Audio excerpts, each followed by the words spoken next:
오늘 아침에 저와 여러분들이 함께 나눈 말씀은 여호수아 18장 1절부터 10절까지 말씀입니다. 이스라엘 자손이 그 땅을 정복한 뒤의 일이다. 이스라엘 자손 온 회중이 실로에 모여서 거기에 회막을 세웠다. 그러나 이스라엘 자손 가운데 유산을 아직도 받지 못한 지파가 7이나 남아 있었다. 그래서 여호수아가 이스라엘 자손에게 이렇게 말하였다. 당신들은 어느 때까지 주 당신들 조상의 하나님이 당신들에게 주신 땅을 차지하러 가기를 미루겠소? 당신들은 각 지파에서 3사람씩 선출하시오. 내가 그들을 그리로 보내겠소. 그들이 가서 그 땅을 두루 다닌 후에 자기 지파가 유산으로 받을 땅의 모양을 그려서 내게로 가져오도록 하겠소. 그 땅은 7몫으로 나눌 것이요, 유다는 남쪽에 자기 영토에 머물고 요셉 족속은 북쪽에 자기 영토에 머물도록 하시오. 당신들은 그 땅을 7몫으로 나누어서 지도를 그리고 그것을 여기 나에게로 가져오시오. 그러면 내가 여기 주 우리 하나님 앞에서 제비를 뽑아서 당신들의 몫을 결정하겠소. 그러나 당신들 가운데서 레위 사람은 받을 몫이 없소. 주님의 제사장이라는 직분이 곧 그들의 유산이기 때문이요. 또 갓과 루벤과 므낫세 반쪽 지파는 주님의 종 모세가 요단강 건너 동쪽에서 그들에게 준 유산을 이미 받았소. 그 땅의 모양을 그리러 가는 사람들이 떠나려 할 때에 여호수아가 그들에게 지시하였다. 가서 그 땅을 두루 다녀보고 그 지도를 그려서 내게로 돌아오시오. 내가 여기 실로에서 주님 앞에서 제비를 뽑아서 당신들의 몫을 결정하겠소. 그 사람들이 가서 그 땅을 두루 다니며 성읍의 명단을 작성하여 그 책에 7몫으로 그려서 실로에 지내 있는 여호수아에게 돌아왔다. 실로에서 여호수아는 주님 앞에서 제비를 뽑고 거기에서 그는 이스라엘 자손의 각 지파에게 그 땅을 나누어 주었다. 아멘. 제가 이제 지도를 준비를 했는데요. 저기 지도에서 보면 각 지파별로 차지하고 있는 땅이 색깔로 이렇게 표시되어 있습니다. 자, 보면은요. 그런데 어떤 땅은 저기 황토색으로 표현되어 있는 땅은 굉장히 넓잖아요. 그런데 중간에 약간 위쪽으로 있는 뭐 보라색, 초록색, 아니면 옅은 보라, 뭐 옅은 살색 비슷한 이런 땅들은 오밀조밀하게 좁게 모여져 있습니다.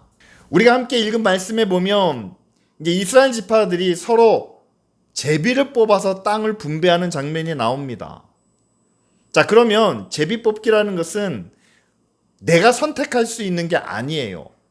자, 큰 땅, 작은 땅이 있으면 여러분 어떤 땅을 원하십니까? 당연히 큰 땅을 원하겠죠. 그런데 그런 유리하다, 불리하다, 이런 사정에 따라서 내가 선택할 수 있는 게 아니라 그들이 땅을 지도로 만들어 와가지고 그것을 7부분으로 나누어 있으면 거기서 제비를 뽑아서 선택하기 때문에 내가 선택할 수 있는 게 아니라는 거죠. 여호수아도 본인이 간섭할 수 있는 그런 방법이 없습니다. 7개 중에서 하나를 뽑는 그런 과정이 오늘 말씀 가운데 나타나고 있죠. 그리고 최종적으로 12지파에 나누어진 이 땅의 모습을 보면 크고 작고 좀 불공평한 모양이 우리 눈에 나타난다 하는 사실입니다. 그러면 과연 이 땅을 분배하는 과정이 과연 어땠길래 이런 결과가 나왔을까? 여러분, 그 부분에 대해서 오늘 말씀을 통해 우리가 함께 나누려고 합니다. 여러분, 땅 그러면 우리는 부동산을 생각을 합니다. 그렇죠? 부동산 중에서 가장 가치가 있는 것은 요즘은 아파트 또는 빌딩 뭐 이렇게 생각을 하실 거예요. 재산의 의무입니다. 그런데 성경에서는 땅을 재산이라고 말하지 않고 하나님이 주신 기업이다 이렇게 이야기를 합니다. 단지 그들이 살고 있는 영역이 아니에요. 그들이 살 뿐만 아니라 그들이 양과 소를 먹일 수 있는 그런 생업의 공간이기도 합니다. 그 땅을 빼앗기면 그들은 갈 데가 없어요. 어디를 가야 하는지 모릅니다. 또한 그 땅을 우리가 부모님으로부터 유산으로 물려받았다면 단지 그 땅덩어리만 받은 게 아니라 부모님으로부터 들은 이야기가 있겠죠. 어디를 가야 양에게 줄 물이 있고 또한 풀밭이 있고 또한 그 지역에 대한 모든 정보를 부모님에게 물려받는. 그래서 성경에서는 그 땅에 대하여 하나님께서 너에게 주신 기업이다 또한 물려받은 유산이다 라고 표현합니다. 따라서 우리는 그냥 땅을 하나님께서 큰 축복을 주셨다, 재산을 주셨다, 능력을 주셨다 라고 말하지 않고 그들이 살아갈 수 있는 기업, 영어 성경에서는 비즈니스라고 이야기합니다. 그리고 부모로부터 물려받은 유산, 유산은 헤리티지라고 얘기하죠. 보이는 가치보다 보이지 않는 그런 가치와 의미가 담겨 있는 것이 오늘 우리가 함께 나누는 이 땅의 분배 장면이고 또한 그 의미라고 말할 수 있습니다. 그런데 여러분, 우리가 이 땅을 어떻게 분배한다라고 성경에서 배웠습니까? 제비뽑기를 하는 거예요. 그런데 제비뽑기를 하지 않은 사람들이 있습니다. 첫 번째는 오늘 말씀에도 나타나지만 그들이 요단강을 건너기 전에 먼저 모세에게 요구해서 그 땅을 받은, 지도에 보면 약간 거무스름하게 표현된 그 지역이죠. 갓과 루벤과 므낫세의 절반, 므낫세의 반지파라고 우리가 이야기를 하는데 상당히 넓은 지역이에요. 넓은 지역에 이 두 지파 반, 반올림하면 세 지파가 먼저 정착을 하겠다라고 이렇게 요청을 해서 그들은 그 땅을 분배받았습니다. 두 번째로 나타나는 것이 여호수아 14장에 보면은요, 유명한 인물인 유다 지파의 갈렙이 등장합니다. 여러분 잘 아시는 것처럼 갈렙은 여호수아와 함께 정탐을 했던 사람이에요. 그 사람이 여호수아에게 찾아가서 요청을 합니다. 나에게 이 땅을 주시오. 정탐을 했던 그런 친구 또는 동역자에게 요청을 하죠. 남들이 보면 하나의 특혜가 아니냐라고 생각할 수 있겠지만 그렇지 않습니다. 왜냐하면 성경은 그렇게 이야기하고 있거든요. 갈렙이 요청했던 헤브론은 험지라고 얘기합니다. 만약에 제비뽑기로 나누었다면 아무도 헤브론이 뽑히기를 원하지 않았을 만한 그러한 곳이다. 왜냐하면 산지에 있었고요. 두 번째로는 그 성이 굉장히 견고했다고 합니다. 세 번째로는 그 땅의 거민이 누구냐? 이스라엘 백성들이 가장 두려워하는 거인 아낙 자손이 이 헤브론에 거하고 있었다라고 합니다. 그래서 아무도 원하지 않는, 피해가고 싶은 그 땅을 유다 지파인 갈렙이 요청을 해서 그 땅을 차지하게 되는데, 저 지도에서 밝게 표시되어 있는 남쪽 지역이 바로 헤브론 지역이 됩니다. 그래서 14장에 갈렙이 그 땅을 먼저 차지하게 돼요. 그리고 16장에는 역시 마찬가지로 제비뽑기 하는 장면이 나타나요. 바로 요셉 자손. 요셉 자손은요, 야곱이 그들에게 축복을 할 때부터 에브라임과 므낫세라는 서로 구별된 그런 축복의 장면이 나타납니다. 그래서 나중에는 한 자손이지만 두 지파가 돼요. 그래서 에브라임 지파 그리고 므낫세 지파가 되는데, 여기서 땅을 분배하는 데는 비록 그들이 큰 민족을 이루었지만 하나의 분깃으로 그 땅을 주게 됩니다. 그러니까 우리는 숫자적으로 많은데 왜 한 분깃만 줍니까? 라고 그들이 여호수아에게 찾아와서 좀 요청을 하죠. 더 큰 땅을 우리에게 줘야 되지 않겠습니까? 라고 하는데, 그러자 여호수아가 16장 15절에 이렇게 이야기합니다. 그들에게 이르되 내가 큰 민족이 되므로 에브라임 산지가 너에게는 좁을지 모르지만, 너에게는 좁을 수 있겠지만, 그러나 브리스 족속과 르바임 족속의 땅 살림에 올라가서 스스로 개척하라 라고 합니다. 백성이 많으니까 두 분깃을 주는 것이 아니라 좁겠지만, 그러나 비록 좁을지라도 사람들이 관심을 두지 않는 산지, 산림으로 올라가서 그 땅을 스스로 개척하라 라고 이렇게 명령을 하게 되죠. 그래서 개척한 결과가 어떻게 나타납니까? 중간에 밝게 표시된 부분입니다. 상당히 넓은 땅을 그들이 차지하게 됩니다. 처음부터 저렇게 넓은 땅을 분배받은 것이 아니에요. 그들이 요청할 정도로 너무 좁아요 라고 여호수아에게 말할 정도로 아마 주변에 있는 다른 지파들과 거의 비슷한 정도의 땅을 받지 않았을까? 우리는 그렇게 추측해 볼 수 있지만, 그러나 여호수아의 말에 너희가 스스로 개척하라 라는 그 말을 듣고 결국 그들이 그 땅을 점점 더 넓혀가기 시작했다라는 사실이죠. 자, 여기서 우리가 볼 수 있는 것은 이겁니다. 유다 지파가 보니까 남쪽의 넓은 지역을 차지하게 되었습니다. 요셉의 두 지파, 에브라임과 므낫세 지파를 보니까 중간에 넓은 땅을 차지하게 되었습니다. 어떻게 저렇게 넓은 땅을 차지했나요?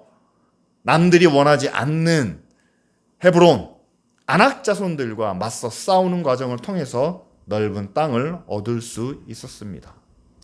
산악 지역인데 거기에는 많은 다른 족속들이 있어요. 성경에 보면 그 땅에는 철병거를 가지고 있는 그 족속들이 있다고 얘기를 해요. 그 당시에는 최신식 무기가 바로 철병거입니다.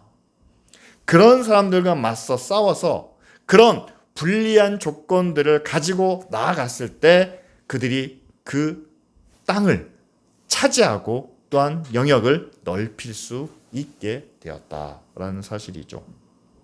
여러분, 지금 이 가나안 땅을 분배하는 그런 장면을 통해서 우리가 생각할 수 있는 것은 그겁니다.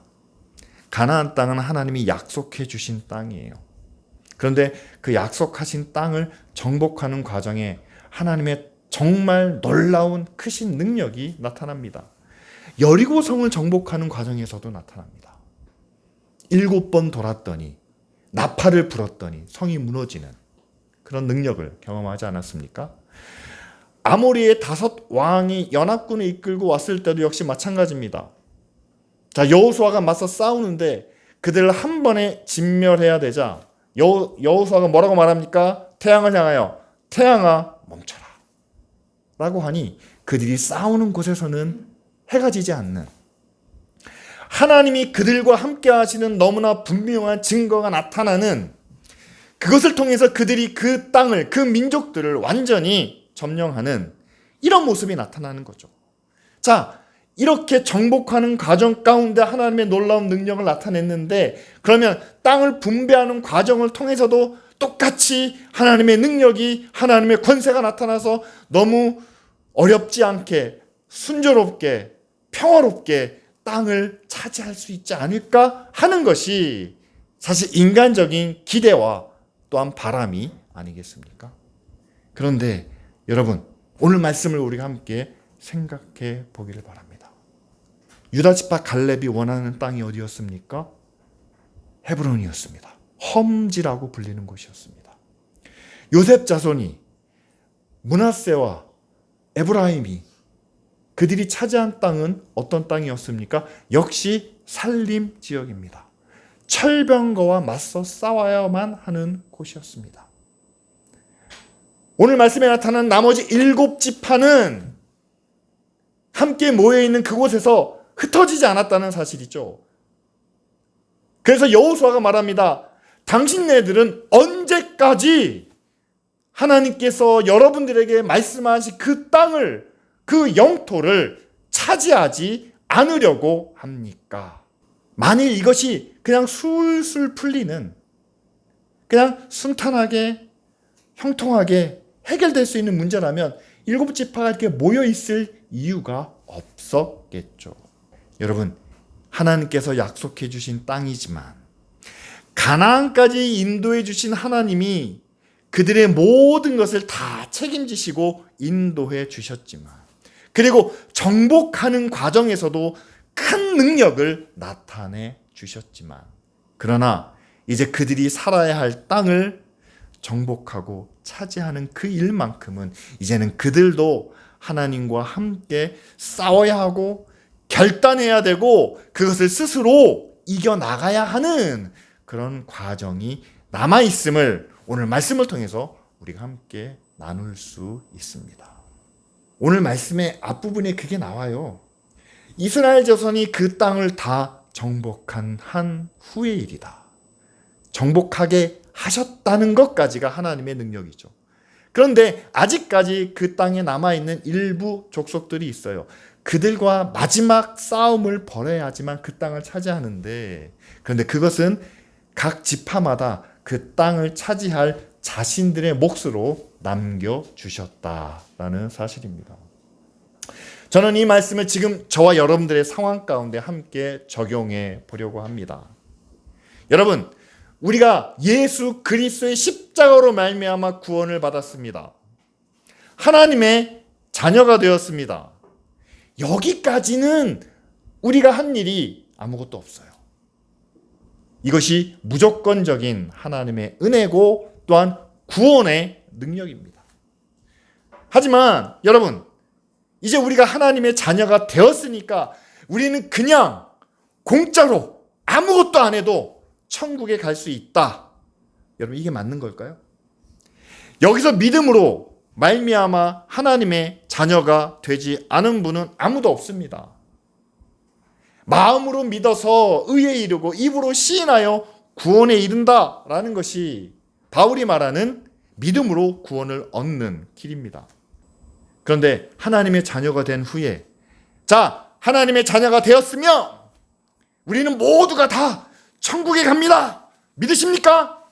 이들이 가나안 땅까지 왔다는 것은 바로 하나님의 약속한 땅에 왔다는 겁니다. 하나님의 약속이 이루어졌다는 뜻입니다. 그런데 그 땅을 자기 땅으로 차지하기 위해서는 결단과 도전과 하나님과 함께 싸우는 믿음의 싸움이 필요한 것처럼 하나님의 자녀가 되셨죠? 하나님의 자녀가 되었다면 이제는 우리가 마지막 하나님 나라에 이르기 위해서, 그리고 이 땅에서도 함께 모여있는 이 교회를 통해서 하나님의 의를, 하나님의 영광을, 하나님의 나라를 우리가 함께 만들어가기 위해서는 우리도 믿음의 선한 싸움을 싸워야 한다. 우리 안에도 믿음의 결단이 필요하다. 하나님께서 우리에게 약속해 주신 것을, 그것을 이 땅에서 이루어 나가기 위한, 갈렙이 헤브론에 맞서 싸운 것처럼 에브라임과 므낫세가 그 살림 지역을 스스로 개척하며 그 영토를 넓혀 갔던 것처럼 지금 우리도 그 싸움을 함께 싸워야 한다라는 사실이죠. 따라서 여러분, 예수님께서 십자가에 죽으심으로 우리를 공짜로 하나님의 자녀로 만들어 주셨습니다. 그런데 하나님의 자녀가 이 땅에서 어떻게 살아야 하는지는 결코 공짜로 이루어지지 않는다라는 사실이죠. 저는 일부 교회에서 일단 믿었으면, 믿음의 고백만 있으면 여러분들은 천국 갑니다 라는 말은 거짓말입니다. 구약을 봐도 그래요. 여호수아를 봐도 그래요. 가나안 땅까지 왔잖아요. 그런데도 그 땅을 차지하지 못하고 7지파는 남아서 그냥 시간만 보내고 있습니다. 그러니까 여호수아가 말하는 거예요. 어느 때까지 당신들은 하나님께서 주신 땅을 차지하러 가기를 미루겠습니까? 라고 말하지 않습니까? 저와 여러분들을 예수님께서 구원해 주셨어요. 하나님의 자녀가 되게 해 주셨어요. 그런데 성령께서 여러분들에게 묻지 않으시겠습니까? 하나님의 자녀로 삼아 주셨는데 여러분들은 어느 때까지 하나님의 자녀로 살아가는 일을 미루시겠습니까? 어느 때까지 교회를 향해서도 그렇죠. 하나님의 자녀들이 이렇게 20명, 30명, 100명, 1000명, 10,000명이 모여 있는데 어느 때까지 하나님의 자녀가 나타내야 할 그 의와 영광을, 중요한 것은요, 여러분, 이스라엘 백성도 이 12지파가 한꺼번에 모여가지고 어디 나가서 싸울 때는 이겼다는 사실이에요. 근데 흩어지지 못했다라는 거죠. 흩어지지 않습니다. 지금의 교회도 그래요. 교회에서 무슨 사역을 한다, 교회에서 무슨 집회를 한다, 그러면 뭔가 그 안에서는 능력도 나타나고 뭔가 메시지가 있어요. 그런데 여러분들에게 묻고 싶습니다. 여러분, 우리가 만약에 흩어져서도 우리가 한 사람 한 사람이 자신의 가정에서, 자신의 회사에서, 자신의 삶의 영역에서도 정말 하나님의 자녀로 살아가는 그 모습을 우리가 나타내고 있는지. 만약에 여러분 한번 생각해 보십시오. 100명이 모이는 교회에서 그 100명의 성도들이 각자 자신의 자리로 흩어져서 100명의 하나님의 자녀들이 생활하고 있다면 여러분 100군데에서 하나님의 의의가 나타나고 하나님의 선한 일들이 실천되고 하나님의 영광이 나타나야 하는 것이 아니겠습니까? 그런데 흩어지지 못하는 7지파처럼 우리도 흩어지지 못하는 그런 하나님의 자녀로 살아가고 있는 것이 아닌가 함께 돌아보는 시간이 되기를 바랍니다. 구약에서는요, 땅을 기업이라고 표현을 했습니다. 단지 살아가는 공간만을 말하는 게 아니에요. 거기서 우리는 삶을 누립니다. 뿐만 아니라 거기서 우리는 생업을 감당합니다. 뿐만 아니라 거기서 우리는 사람을 만나고 결혼도 하고 자녀도 낳고 또한 그 자녀들을 가르치고 자녀들에게 내 일을 물려주고 또한 우리 자녀들이 그 땅에서 살아갈 수 있는 모든 환경과 모든 조건들을 우리가 잘 만들고 꾸미는 그것이 바로 이스라엘 백성들에게는 땅 그리고 우리에게는 하나의 기업, 유산이 된다라는 사실이죠. 그런데 이스라엘 백성들에게는 그 땅을 하나님께로부터 받았다라는 강한 의식이 있습니다. 그렇다면 저는 여러분들에게 묻고 싶습니다. 여러분들은 여러분들의 자녀들에게 어떤 땅을 물려주고 계십니까? 아니면 물려줄 계획을 가지고 계십니까? 뭐 양평에 있는 그 땅을 말하는 게 아니에요. 지금 여러분들이 살고 있는 아파트를 의미하는 것도 아닙니다. 여러분들은 어떤 유산을, 어떤 기업을 자녀들에게 물려주고 싶으십니까? 우리가 하나님께로부터 받은 기업이 있습니다. 우리가 하나님께로부터 받은 유산이 있습니다. 물론 그 안에는 물질적인 것도 있고 우리의 삶에 하나님께서 베푸신 은혜와 축복이 있고 많은 것들이 포함되어 있습니다. 그런데 여러분, 부모라면 우리 자녀들에게 그 인생을, 내 인생을 통틀어서 하나의 요약할 수 있는 가장 중요한 의미와 가장 중요한 그런 뜻을 우리 자녀들에게 기업과 유산으로 물려줘야 하지 않겠습니까? 여러분, 앞에서 땅 분배는 요단강 동쪽에는 2지파 반이 먼저 땅을 받았고 또 갈렙은 먼저 요청을 해서 땅을 받았습니다. 그리고 제비 뽑기지만 이상하게 요셉 지파는 먼저 뽑혀요. 그리고 그 뒤에 누가 남습니까? 7지파만 남습니다. 그들은 여호수아로부터 책망을 들어요. 당신들은 어느 때까지 당신들 조상의 하나님이 당신들에게 주신 땅을 차지하러 가기를 미루겠소. 우리가 함께 모여서 이 땅을 다 정복했는데 이제 전쟁은 하나님께서 함께 하셔서 다 이겼는데 이제는 그 땅을 너희가 가서 차지하기만 하면 되는데 앞서 갈렙은 헤브론이라는 험지를 나가서 차지했고 요셉 자손들은 산림 지역에 가서 개척까지 하는 모습을 보여줬는데 왜 나머지 7지파는 나가지 않느냐라고 했을 때 저는 거기서 한 가지 가장 큰 이유를 이렇게 생각해 봤습니다. 12지파가 여호수아라는 지도자 밑에서 전쟁을 벌일 때는요, 그들은 승리할 수 있었습니다. 여호수아를 통해서 하나님의 음성을, 하나님의 뜻을 그들은 따랐습니다. 그런데 그 전쟁을 마치고 난 후에 이제는 뭐라고 얘기합니까? 각 지파별로 흩어지라는 거예요. 각 지파별로 나가서 너희가 싸우라는 겁니다. 그런데 지파별로 흩어져서 나가는 데는 두려움이 컸다는 사실이죠. 자신감이 뚝 떨어졌습니다. 우리가 과연 나가서 이길 수 있을까? 여호수아가 우리와 함께 한다면 그나마 힘을 얻을 수 있을 텐데, 야, 우리가 가서 싸워서 이길 수 있을까? 근데 여러분, 한국교회의 모습이 딱 그렇다고 생각하지 않으십니까? 교회 안에서 목회자가 있겠죠. 어떤 우리 교회가 믿음 안에서 의롭게 선하게 우리가 이런 사명을 감당합니다. 기쁜 우리 교회는 탄자니아 사역을 했었고요. 다문화 어린이들을 위해서 학교를 하고 있고요. 여러분들이 마음과 뜻을 모아가지고 그 일에 동참하는 일은 우리가 함께 힘을 다합니다. 마음을 다합니다. 그러니까 교회를 통해서는 뭔가 선한 일이, 의로운 사역들이 많이 나타나고 있어요. 그런데 모여서는 이렇게 힘을 나타내는데 흩어지면 아무것도 보이지 못한다라는 사실이죠.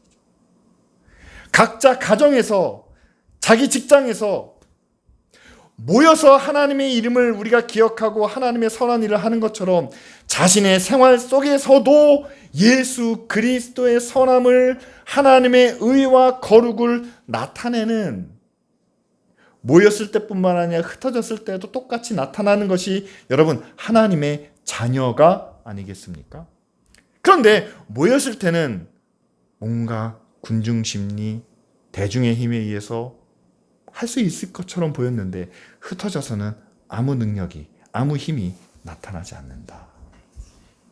오늘 말씀에 나타난 7지파가 선뜻 나가지 못하는 그 똑같은 이유가 지금 한국 교회 안에도 자리 잡고 있다라는 사실이죠.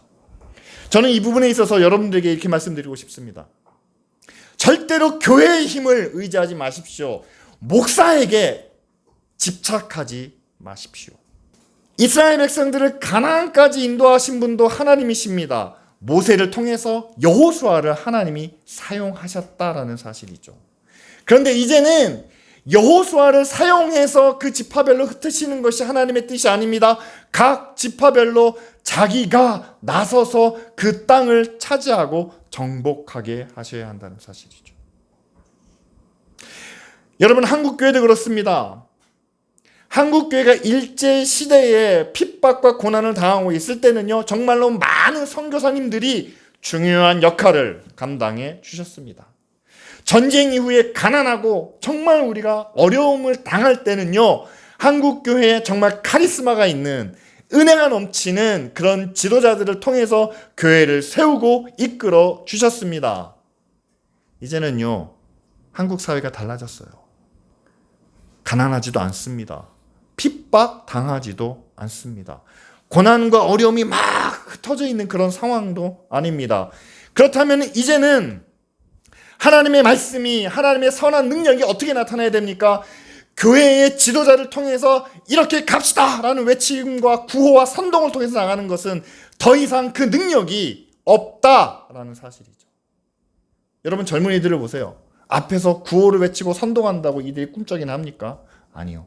자기 생각이 있습니다. 자기 의지가 있고 자기 판단이 있습니다. 그렇다면 교회가 이제는 외쳐야 되겠죠. 이제는 여러분들이 가서 여러분들이 살아야 할 영역을 정복하고 다스려라. 어떤 능력으로요? 여러분들을 구원하신 하나님의 능력으로. 여러분, 우리가 받은 은혜가 크면 클수록 하나님께 드려야 할 믿음의 열매, 하나님께 드려야 될 의의 결과가 더 크다는 것 아시지 않습니까? 달란트 비유가 거기서 나타나는 거죠. 과연 우리 자녀들이, 우리 젊은이들이 하나님께서 나를 구원하셨다는 그 은혜와 그 축복을 크게 느끼면 느낄수록 이제는 그들이 하나님 앞에서 감당해야 될 사명도 점점 더 크게 느끼고 또한 그것을 더 중요하게 여길 줄 믿습니다. 그런데 아직까지는 교회가 그냥 앞에 나서서 선동과 구호만 외치고 있습니다. 이제는 흩어져야 하는 교회가, 흩어져야 하는 하나님의 자녀들이 이제는 어떤 믿음을 가지고 자신의 땅을, 자신의 영역을 다스려야 될지, 그것을 우리가 정복해야 될지 생각해야 하는 그런 상황이 되었다라는 사실이죠. 말씀을 정리합니다. 여러분, 하나님께서 우리를 구원해 주시고 자녀로 삼아 주신 것은 온전히 하나님의 능력이었습니다. 우리는 값없이 하나님의 자녀가 되었죠. 그리고 이제부터 하나님의 자녀로 이 땅에서 살아가며 마지막 천국에 이를 때까지 우리가 살아가야 하는, 우리가 나타내야 하는, 우리가 실천해야 되는 그 모든 일들은 성령이 인도하심을 따라서 우리가 결단하며 우리가 이겨나가야 할 믿음의 선한 싸움을 위해서 우리가 치러야 할 그러한 대가고 또한 우리가 감당해야 될 의무와 사명의 몫이라는 것을 꼭 기억하시길 바랍니다. 어느 때까지 하나님이 우리에게 주신 그 땅, 유업이죠. 하나님의 자녀로서의 기업을, 하나님의 자녀로서의 유산을 차지하러 가기를 미루겠습니까? 더 이상 미루지 않고 이제는 믿음의 자녀로 살겠습니다 라며 함께 기도하기를 원합니다.